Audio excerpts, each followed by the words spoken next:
Kalian tahu nggak kenapa Hanabi bilang? Aku benci payung dan orang-orang yang menggunakannya. Ternyata ucapan itu adalah puncak dari rasa sakit hatinya. Dahulu, Hanabi adalah ninja terbaik Scarlet Shadow. Ia tumbuh dan berlatih bersama Hayabusa, teman masa kecil yang diam-diam ia cintai. Hanabi selalu menemani latihan keras Hayabusa dan mengobati luka-lukanya. Selama belasan tahun, Hanabi tidak mengatakan perasaannya karena menjadi pewaris klan tidak boleh menunjukkan kelemahan, termasuk cinta. Hanabi berharap suatu hari Hayabusa akan mengerti tanpa perlu ia berkata apa-apa. Namun di suatu malam, saat Hanabi hendak mengajak Hayabusa latihan bersama, Hanabi melihat pemandangan yang merobek hatinya. Hayabusa berjalan di bawah satu payung yang sama dengan Kagura. Mereka tertawa, saling melindungi dari rintik hujan. Sementara Hanabi berdiri sendirian, basah kuyup oleh hujan dan air matanya sendiri. Hanabi merasa hancur. Sambil menahan tangis, ia berkata, Tunjukkan aku sebuah payung dan lihat apa yang akan terjadi kepadamu. bagi Hanabi, payung adalah simbol dari pengkhianatan cintanya. Dan sejak saat itu, dia sangat membenci payung karena teringat akan lukanya yang sangat dalam.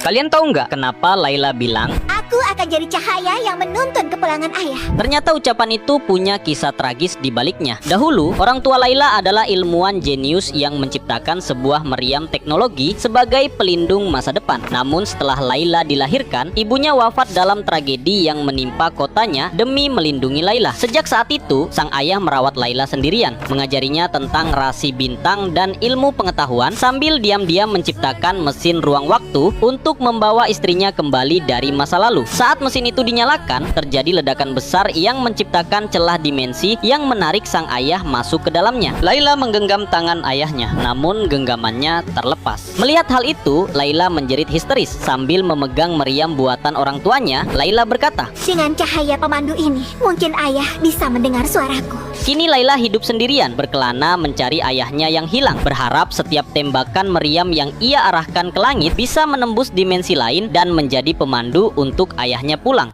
Kalian tahu nggak kenapa Vexana bilang Aku seharusnya menikah dengannya, dengan gaun ini.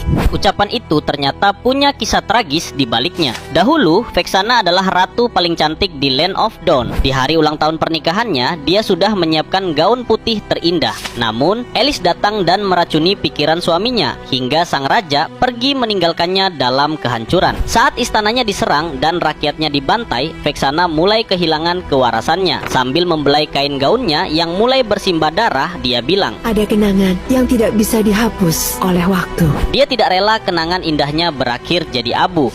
Dia pun merobek jiwanya sendiri, memanggil kegelapan untuk membangkitkan semua orang yang tewas agar tetap